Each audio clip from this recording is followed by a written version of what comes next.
Marami ang gustong yumaman pero marami rin ang nalulugi.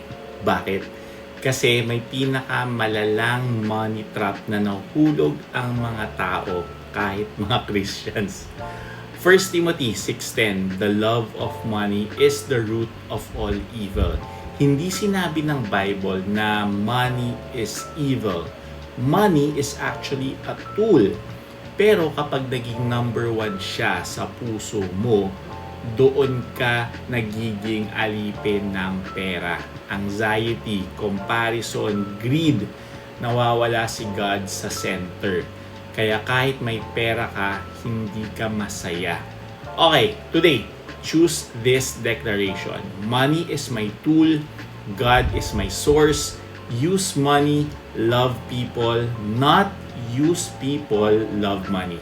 Like and follow for daily Bible-based money advice. Comment mo dyan, God first if you agree.